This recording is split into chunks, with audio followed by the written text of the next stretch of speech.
Hello বন্ধুরা, 2024 লোকসভা নির্বাচনের টানটান উত্তেজনা পশ্চিমবঙ্গে শুরু হয়ে গিয়েছে। এই লোকসভা নির্বাচন নিয়ে আমরা দেখতে পাব বিভিন্ন যুদ্ধ। কে কতটা বডি ফেলতে পারে, কে কতটা রক্ত পান করতে পারে নির্বাচনের নামে। তার কারণ এটাই তো হয় পশ্চিমবঙ্গে, রক্তের রাজনীতি তো পশ্চিমবঙ্গেই হয়। ভারতবর্ষের অন্য কোনো রাজ্যে এই ধরনের রাজনীতি হয় না। তাই সকলের কাছে নিবেদন যে আপনারা রক্তের নির্বাচন করবেন না। সবার প্রাণের দাম আছে, সবার জীবনের দাম আছে।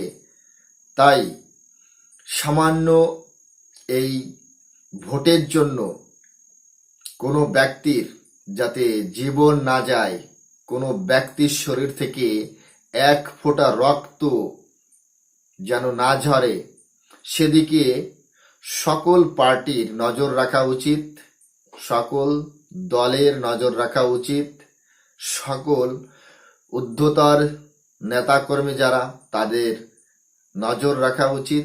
আসলে উপরের লেভেলের যেসব নেতারা তাদের কিন্তু রক্ত ঝরে না, রক্ত ঝরে যারা গ্রাউন্ড লেভেলে পাতি নেতা যারা, তারাই কিন্তু মারামারি করে আর তারাই কিন্তু খুনোখুনি হয়। তারাই কিন্তু মরে এই নির্বাচনে। এই জন্যই বলছি, দেখুন, সবার জীবনের দাম আছে, সবার লাইফের দাম আছে, সবার রক্তের দাম আছে। কেউ কারোর রক্ত পিপাসু হবেন না। শুধু নির্বাচনের সময় আপনার স্বাধীনতা আছে, আপনি আপনার নিজের পছন্দের প্রার্থী বেছে নিতে পারেন, সে অধিকার আপনার আছে। গণতন্ত্রের দেশে আমরা বসবাস করি সবাই একত্রিতভাবে। এই জন্যই বলছি, মানে গণতন্ত্রের যে শব্দটা, তাকে এই খুনোখুনি বা রক্ত ঝরার মাধ্যমে কুলুষিত করবেন না। এটাই আমার আবেদন। বন্ধুরা, আজকের নির্বাচনে আমরা যা দেখতে পাচ্ছি, 18তম লোকসভা নির্বাচন, বিশ্বের সবথেকে বড় লোকতন্ত্র নির্বাচন শুরু হয়ে গিয়েছে ভারতবর্ষে। আমরা গর্বিত যে আমরা বিশ্বের সবথেকে বড় লোকতন্ত্র দেশে বাস করি, গণতন্ত্র দেশে বাস করি। এই জন্য বলছি যে রক্ত পিপাসু না হয়ে একদম স্বচ্ছ পরিষ্কার রাজনীতি করুন, কোনো সমস্যা নেই। কিন্তু পশ্চিমবঙ্গের মাটি উত্তপ্ত করবেন না পেটো মেরে, বোমা মেরে, একে অপরের উপর আক্রমণ করে। আজকের যে মুখ্য আলোচনা সেটা হচ্ছে পার্থ চট্টোপাধ্যায় কেলেঙ্কারি, অনুব্রত কেলেঙ্কারি, সেটা নিয়েই আজ সরব হয়েছি আপনাদের মাঝে। আপনারা হয়তো ভুলে গিয়েছেন এরা কারা, এদেরকে আবার পরিচয় কেন করিয়ে দিচ্ছি, আপনাদের মনে করিয়ে দিচ্ছি। আপনারা আগামী দিনে যে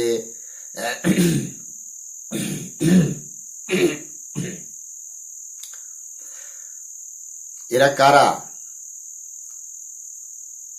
এদেরকে কেনই বা মনে করিয়ে দিচ্ছি, তার কারণ আগামী দিনে আপনারা বিশাল বড় একটা সিদ্ধান্ত নেবেন। আপনাদের ভোটে দিল্লিতে যারা যাবে, তারাই দেশের আইন, তারাই দেশের শৃঙ্খলা এবং আমাদের মান, আমাদের জীবনের উন্নতি, জীবনের মান, আমাদের ভবিষ্যতের যে মান, আমাদের ভবিষ্যৎ কিভাবে সিকিউর হবে, সেই সব বিষয় নিয়ে আলোচনা করবেন এবং আইন তৈরি করবেন। এটা কিন্তু কোনো ছোটখাটো বা পঞ্চায়েত নির্বাচন নয়, এটা দেশের সব থেকে বড় নির্বাচন, ইলেকশন। এই জন্য বলছি, আজ এদেরকে আমি আপনাদের মাঝে নিয়ে এসেছি আবার নতুন করে। হয়তো আপনাদের মনে আছে, কিন্তু অনেকে আবার ভুলো মন তো ভুলে যায়। এই জন্য আজ আবার এই গাড়া হওয়া মুর্দা আপনাদের সামনে নিয়ে আসছি। বন্ধুরা নমস্কার, আদাব, আসসালামু আলাইকুম। উত্তম রিয়াকশন ইউটিউব চ্যানেলে আপনাদের সবাইকে স্বাগতম। আমি উত্তম আছি আপনাদের সাথে। চ্যানেলে যদি আপনারা নতুন হয়ে থাকেন তাহলে চ্যানেলটি সাবস্ক্রাইব করে আমার পাশেই থাকবেন, বেল আইকন অন করে অল করে রাখবেন পরবর্তী ভিডিওর নোটিফিকেশন পাওয়ার জন্য। অলরেডি যেসব বন্ধুরা চ্যানেলটি সাবস্ক্রাইব করে আমার ইউটিউব পরিবারের সদস্য হয়েছেন তাদের প্রতি রইল অসংখ্য ধন্যবাদ। ভিডিওটা ভালো লাগলে একটা লাইক দিবেন, শেয়ার করে আপনার বন্ধুদের দেখার সুযোগ করে দিতে পারেন। কমেন্ট সেকশনে লিখে জানাতে পারেন আপনার বহু মূল্যবান মতামত।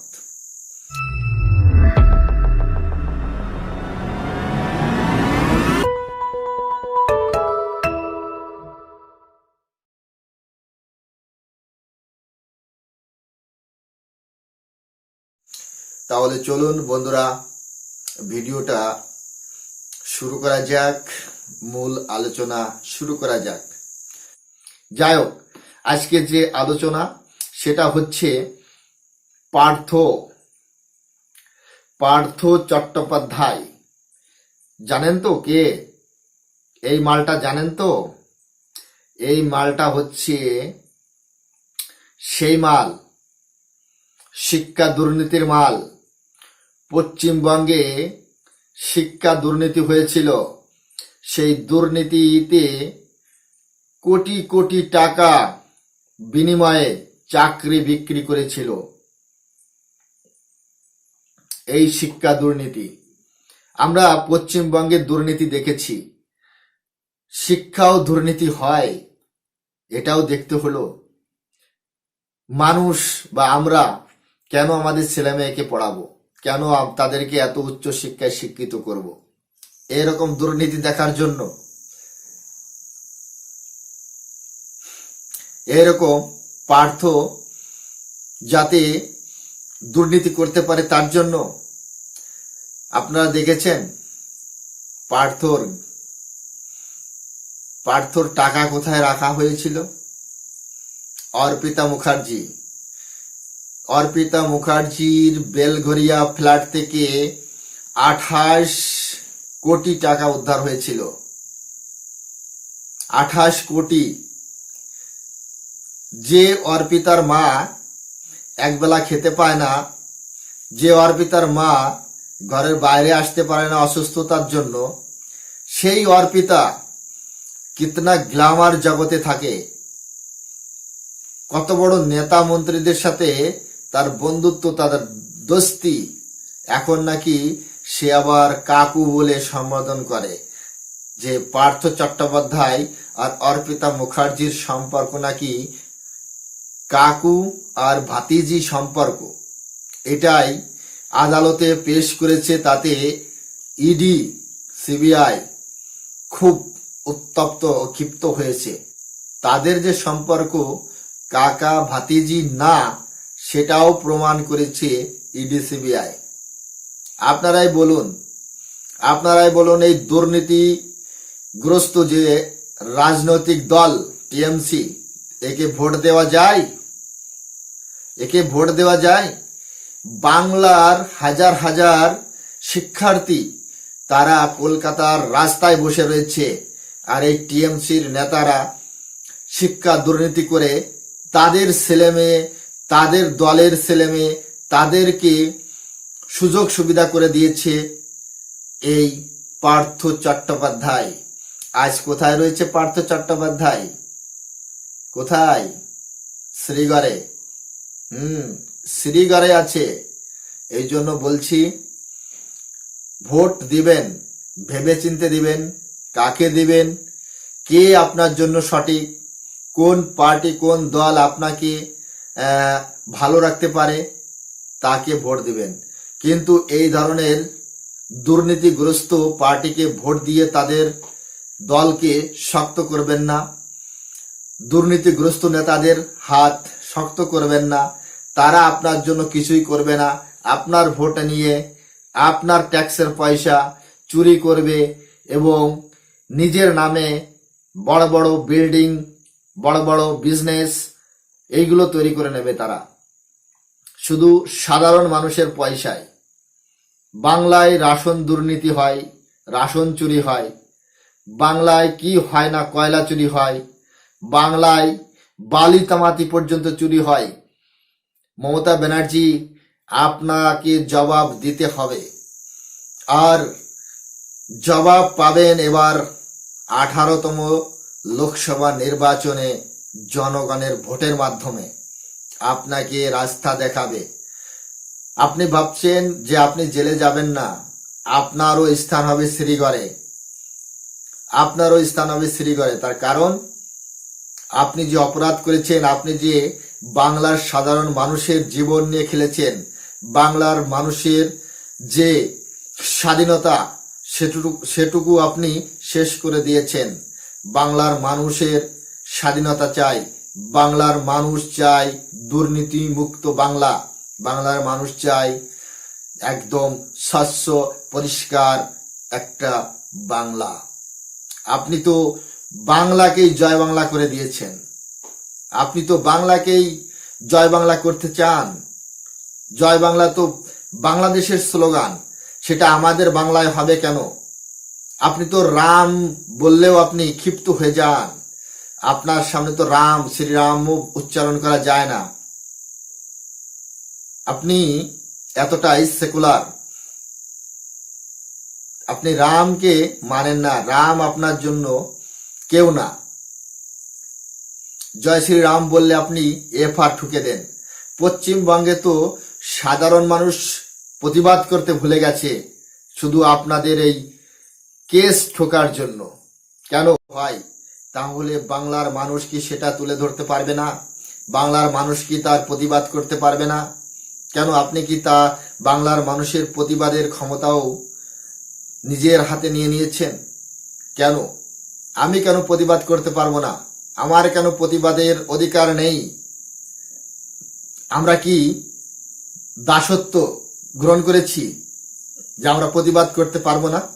আমরা স্বাধীন ভারতের স্বাধীন গণতন্ত্র দেশে বসবাস করি, আর পশ্চিমবঙ্গও স্বাধীন রাজ্য ভারতবর্ষের। এই ভারতবর্ষের স্বাধীন রাজ্যে বসবাস করার পরে আমরা কেন প্রতিবাদ করতে পারবো না? কেন সাংবাদিকদের হেনস্থা করা হয়? কেন সাংবাদিকদের উপর কেস ঠুকে দেওয়া হয়? আপনারা দুর্নীতি করবেন সেটা যদি আমরা তুলে ধরি, তাহলে আমাদের নামে কেন কেস হবে, কেন এফআইআর হবে? এটা মমতা ব্যানার্জিকে জবাব দিতে হবে। মমতা ব্যানার্জি গুন্ডা বাহিনী পুষে রেখেছে, এটা বেশি দিন চলতে পারে না। আপনি তো বাংলার বদল চাই বলে 2011 সালে ক্ষমতায় এসেছিলেন। আপনি তো সেই সিপিএম এর হাড়মারদেরও ছেড়ে চলে গিয়েছেন। তারা যেভাবে অত্যাচার করত বাংলার মানুষের উপর, সেই সিপিএম কেও আপনারা হার মেনে দিয়েছেন। তার কারণ তাদের থেকে ঊর্ধ্ব গতিতে আপনারা চলছেন এই অপরাধের দুনিয়াতে। পশ্চিমবঙ্গকে নষ্ট করে দিয়েছেন। এখন পশ্চিমবঙ্গকে সাফাই করতে হবে, পরিষ্কার করতে হবে আম জনতাদের। সাধারণ জনতা যারা ভোটার, তারাই পারবে পশ্চিমবঙ্গকে একদম স্বচ্ছ পরিষ্কার করতে। আমরা উত্তেজিত হব না ভোট নিয়ে, কিন্তু ভোটের দিন আমরা ভোট দিতে যাব, চুপচাপ যাব। কাকে দেব সেটা আমার পার্সোনাল ব্যাপার, আমার পার্সোনাল অধিকার। আমি আমার নেতা ডিসাইড করব, পছন্দ করব কাকে দেব, কে আমার জন্য কাজ করবে, কে আমার ভবিষ্যৎ ঠিক রাখবে, আমি সেই নেতাকে ভোট দেব। আমি তো গুন্ডাগিরি করব না। আমার ভোট আমি কাকে দেব না দেব সেটা আমার পার্সোনাল ব্যাপার। এখানে কেউ আমাকে ফোর্স করতে পারবে না যে এখানে ভোট দিতে হবে। আমি তার কথা কেন মানতে যাব?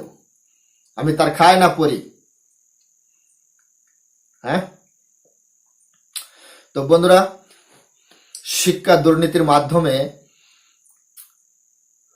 মমতা ব্যানার্জির ডান হাত পার্থ চট্টোপাধ্যায় এখন আছে জেলে।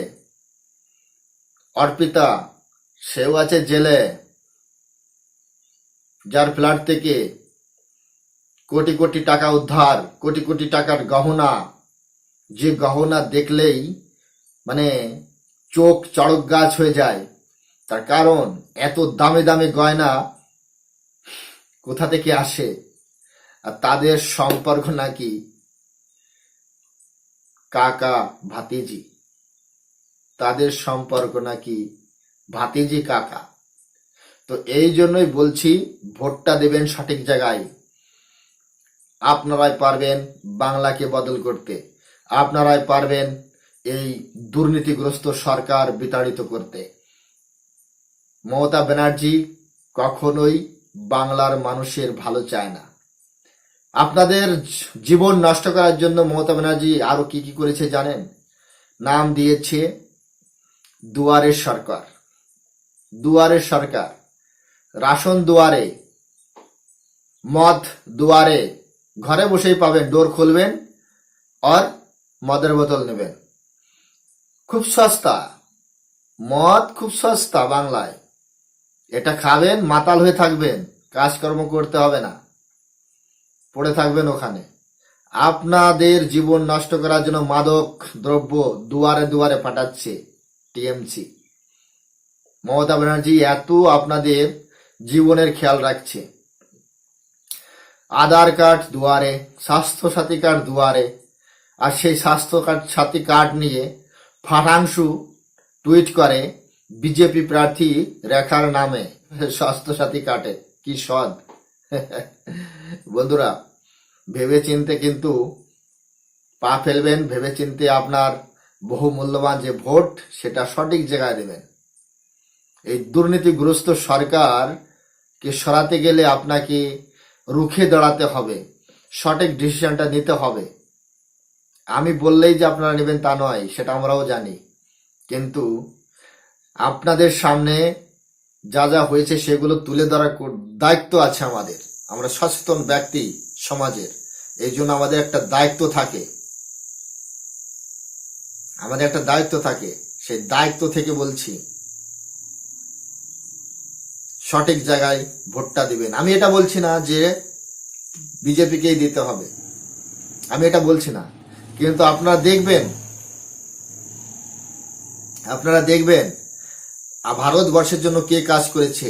সামান্য কিছু কথা বলে বিজেপির সম্পর্কে আমরা এর আগে দেখেছি, 2019 সালের আগে দেখেছি। আমরা কি দেখেছি? কাশ্মীরে উত্তপ্ত, এমন কোনো দিন নেই যে ভারতের সৈন্য শহীদ হয়নি কাশ্মীরে। প্রতিনিয়ত সৈন্যদের উপর অ্যাটাক হয়েছে, সৈন্যদের উপর পাথর মারা হতো, সৈন্যদের উপর অ্যাটাক করা হতো। তারা কারা? তারা আপনার আমার ভাই বোনেরা, কারুর সন্তান, কারুর ছেলে, কারুর মেয়ে, কারুর স্বামী, কারুর বাবা, তারাই। আজ কাশ্মীর শান্ত কিনা আপনারা বলুন। আমি তো বলবো বিজেপিকে কাশ্মীরের উপরই ভোট করা উচিত, কাশ্মীরের উপর ভোট করা উচিত। আমাদের রিয়েল হিরো কারা? ভারতীয় আর্মি। কাদের জন্য তারা শহীদ হন? আপনার আমার জন্য। এই জন্য বলছি, ভোট যদি করতে হয় তো বিজেপিকেই করবেন। কেন করবেন? শুধু আমাদের যে হিরো, সেই হিরোদের জন্য করবেন। আজ কাশ্মীর শান্ত, কাশ্মীরে আজ পাথরবাজি হয় না, কাশ্মীরে আজ সেনাদের উপর অ্যাটাক হয় না। কত পরিবর্তন এসেছে। এই 370 যখন হটানো হচ্ছিল তখন কিন্তু এই মমতা ব্যানার্জি বিরোধ করেছিল। এই মমতা ব্যানার্জি ভোট দেয়নি, এই মমতা ব্যানার্জি বিরোধ করেছিল। এই জন্য বলছি যে ভোট যদি করতে হয় তো বিজেপিকেই করবেন। 550 বছরের ম্যাটার রাম মন্দির। এর আগে কংগ্রেস 400+ সিট নিয়ে ক্ষমতায় এসেছেন, আমরা জানি ইতিহাস। তখনও কিন্তু রাম মন্দির তৈরি হতে পারত যদি এদের ইচ্ছা থাকতো, কিন্তু এদের তো রাজনীতি করতে হবে রাম মন্দিরের উপর। সে রাম মন্দিরের রাজনীতি, সে মুদ্রাই শেষ হয়ে গেছে, তৈরি হয়ে গেছে রাম মন্দির। কে করেছে? নরেন্দ্র মোদী। তার সরকারের সময় করা হয়েছে। কেন দিবেন না নরেন্দ্র মোদীজিকেও ভোট? কেন দিবেন না বিজেপিকেও দেখে ভোট? আপনার ভেতর যদি বিবেক থাকে, আপনি যদি সঠিক হিন্দু হয়ে থাকেন, আপনি যদি দেশপ্রেমিক হয়ে থাকেন, সে হিন্দু, মুসলিম, খ্রিস্টান, বৌদ্ধ যেই হোক না কেন, তাহলে বিজেপিকেই ভোট করা উচিত, বিজেপিকেই ভোট দেওয়া উচিত। বাংলার উন্নতি যদি চান তাহলে বিজেপিকে ভোট দিবেন। বাংলা যেভাবে দুর্নীতিগ্রস্ত হয়ে গেছে, টিএমসির এই নাভিশ্বাস বন্ধ হয়ে গেছে দুর্নীতি করতে করতে।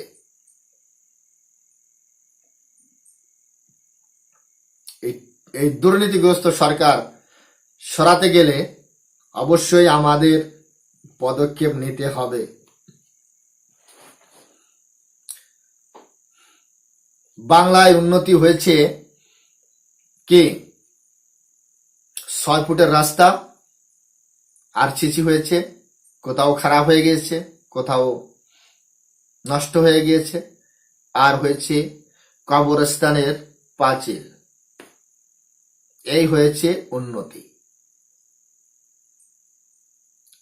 ভারত সরকার যেভাবে কাজ করেছে, এটা পশ্চিমবঙ্গের বিধানসভা নির্বাচন নয়, এটা দেশের নির্বাচন। এই দেশের নির্বাচনে যে দেশ চালাতে পারে তাকেই ভোট দিবেন। তারই আপনি যদি একটা আপনার আসন জিতিয়ে মোদিকে দেন, তাহলে মোদির হাত শক্ত হবে, মোদি তাহলে আরো পাওয়ারফুল হবে। ভারতে যে সমস্ত ডিসিশন মানে বিগত 70 বছরেও নিতে পারেনি, তিনি এই 10 বছরের ভিতর নিয়ে দেখিয়েছেন। কাশ্মীর ঠান্ডা, কাশ্মীর থেকে সৈন্য সরানোর কথাও আমরা শুনেছি। কাশ্মীর থেকে সৈন্য সরাবে বিজেপি সরকার। স্বরাষ্ট্র মন্ত্রকের ওয়েবসাইট থেকে আমরা জানতে পেরেছি যে কাশ্মীর থেকে মানে সেনা সরানো হবে। শুধু কাশ্মীরে থাকবে যে বর্ডার লাইন এলওসি, এলওসিতে থাকবে শুধু সেনা, আর কাশ্মীরের ভিতরের যে ল এটা দেখবে কাশ্মীরের পুলিশ। কাশ্মীরের পুলিশের উপর এটা হস্তান্তর করা হবে। বাকি এলওসিতে থাকবে স্রেফ সেনা, ওখান থেকে বিডল করে সেনা নিয়ে আসা হবে। বুঝতে পারছেন? বুঝতে পারছেন আপনারা বিজেপি সরকার কি করতে চাচ্ছে? অটোমেটিকলি পিওকে, পাকিস্তান অকুপাইড কাশ্মীর, ভারতের সাথে বিলয় হবে। যখন আমাদের সেনা ওখান থেকে নিয়ে আসবো, তখন তো অটোমেটিকলি পাকিস্তান থেকে উপর দাবাব আসবে যে তোমার সেনা কেন এখান থেকে সরছে না, পাকিস্তানে কেন সেনা সরাচ্ছে না। অটোমেটিকলি ওখান থেকে সেনা সরে যাবে, আর পিওকেজি ভারতের সাথে বিলয় হবে। নেক্সট আপনারা দেখবেন। আর সেটা করতে গেলে আপনাদেরকে অবশ্যই বিজেপিকে ভোট দিতে হবে। বিজেপি যত আসনে জয়ী হবে ততই তার আইন কানুন তৈরি করতে সহজ হবে। সংবিধানের যে আইন আছে সেগুলো তৈরি করতে আরো সহজ হবে। এই জন্য যত আসনে জয়ী করবেন ততই মোদি পাওয়ারফুল হবে, এটা আপনারা দেখতে পাবেন। বন্ধুরা, আর একজন ব্যক্তি টিএমসির, সে নাকি বীরভূমের বাঘ, সে নাকি বীরভূমের শেরে আজম অনুব্রত মণ্ডল এখন জামাই হয়ে আছে দিল্লির তেহাড়ে। কেন আছে? গবাদি পশু, গরু পাচার যে কেলেঙ্কারি, সেই কেলেঙ্কারিতে বাবু ফেসে গিয়েছে। আর দেখলাম টিএমসির যে নেতা, যে প্রার্থী, সেই ফটোতে আবির লাগিয়ে আশীর্বাদ নিচ্ছে যে প্রভু আশীর্বাদ করো। সেই টিএমসির অনুব্রত মণ্ডল টাইগার বীরভূমের এখন হয়ে গেছে বিড়াল, আছে জেলে। এখন আছে জেলে। কার নেতা ছিল? মমতা ব্যানার্জির। যখন দুর্নীতি করেছে তখন বলে কি যে আমি তো জানি না, আমাদের কোনো কানেকশন নেই, সব জানেন, সব কানেকশন আছে, কিন্তু দেখছেন যে এখন জনগণ জেনে গেছে, সার্কুলার হয়ে গেছে, এই জন্যই আপনি জানেন না। তো বন্ধুরা, এই অনুব্রতকে মনে রাখবেন, পার্থ চ্যাটার্জিকে মনে রাখবেন, অর্পিতা মুখার্জিকে মনে রাখবেন। আরো নিয়ে আসবো, আরো ঘোটালা আছে, রাশন ঘোটালা কে করেছে সেটাও নিয়ে আসবো, কয়লা ঘোটালা, বালু ঘোটালা এগুলোও নিয়ে আসবো, পুকুর চুরি কারা করেছে সেগুলোও আমি নিয়ে আসবো। তবে আমার কাজ আপনাদেরকে দেখানো, বাকি আপনারা আপনাদের ব্যক্তিত্ব স্বাধীনতা রয়েছে, সেটা আপনারা প্রয়োগ করবেন। আপনি আপনার ভোট কোথায় দিবেন না দিবেন সেটা আপনার একান্ত পার্সোনাল ব্যাপার, কিন্তু মোদী সরকার ভারতের জন্য যে কাজ করেছে, আসলে বিগত কোনো প্রধানমন্ত্রী এই ধরনের কাজ বা এই ধরনের সাহস দেখাতে পারেনি, সেটা আমরা জানি। এটা পশ্চিমবঙ্গের শুধু রাজনীতি নয়, এটা সমগ্র ভারতবর্ষের রাজনীতি।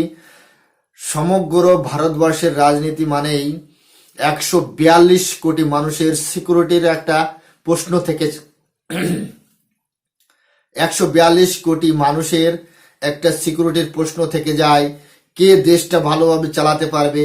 আমরা দেখেছি যে পাকিস্তানে কি হয়েছে, বাংলাদেশে কি হচ্ছে, এবং ইনফ্যাক্ট শ্রীলঙ্কাতে কি হয়েছে, মালদ্বীপে কি হচ্ছে, এগুলো আমরা দেখেছি। পার্শ্ববর্তী আমাদের প্রতিবেশী রাষ্ট্র, এগুলো আমরা দেখেছি। এখানে রাজনীতির অবস্থাটা কি, তারা কিভাবে আছে, কি হালে আছে, তাদের সঠিক নেতা নেই, তাদের যে সঠিক পলিসি ম্যান নেই, এই জন্য তারা আজ এত অর্থনৈতিক সংকটে ভুগছে। কিন্তু ভারত কোনো অর্থনৈতিক সংকটের দেশ নয়, ভারতের সব ধরনের সুযোগ সুবিধা রয়েছে, এবং আমরা যে সবজি বা দ্রব্যমূল্য অতি সহজ, মানে বুঝতেই পারছি না যে আমরা কোনো আমাদের দ্রব্যমূল্য ঊর্ধ্ব দিকে আছে কি নেই।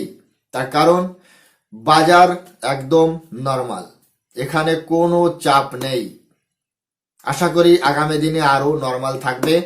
আমরা দেখেছি কংগ্রেসের জামানায় 2012-13 বছরের কথা বলছি, তখনকার সময় ডাল কিনে খেতে হতো 300 টাকায়, ডাল, সামান্য ডাল। আর আপনারা কত খাচ্ছেন? 100 টাকা, 80 টাকা, 90 টাকা করে ডাল কিনছেন প্রতি কিলো। এবার আপনারা ভেবে দেখুন যে আপনারা কোন দুনিয়ায় আছেন, কোন জায়গায় আছেন, কত সিকিউরিটিতে আছেন। তো এই চোরেদেরকে দেখানোর একটাই উদ্দেশ্য যে আপনারা ভোট দেওয়ার আগে একবার ভাববেন যে এই চোরেদের পার্টিকে ভোট দিবেন কি দিবেন না, সেটা একবার অবশ্যই ভেবে দেখবেন। তো বন্ধুরা, আজ এই পর্যন্তই। চ্যানেলে নতুন হলে চ্যানেলটি সাবস্ক্রাইব করে আমার পাশে থাকবেন, বেল আইকন অন করে অল করে রাখবেন পরবর্তী ভিডিও নোটিফিকেশন পাওয়ার জন্য। অলরেডি যেসব বন্ধুরা চ্যানেলটি সাবস্ক্রাইব করে আমার ইউটিউব পরিবারের সদস্য হয়েছেন তাদের প্রতি রইল অসংখ্য ধন্যবাদ। ভিডিওটা ভালো লাগলে একটা লাইক করবেন, শেয়ার করে আপনার বন্ধুদের দেখার সুযোগ করে দিতে পারেন। আর সর্বশেষ, ভিডিওটা যদি ভালো লাগে কমেন্ট সেকশনে লিখে জানাবেন, যদি খারাপ লাগে সেটাও কমেন্ট সেকশনে লিখে জানাতে পারেন। আপনারা কি মন্তব্য রাখেন সেটাও জানাতে পারেন। ভালো থাকবেন, সুস্থ থাকবেন। দেখা হচ্ছে নেক্সট কোনো রিয়াকশন ভিডিওতে। ততক্ষণ সবাইকে নমস্কার, জয় হিন্দ।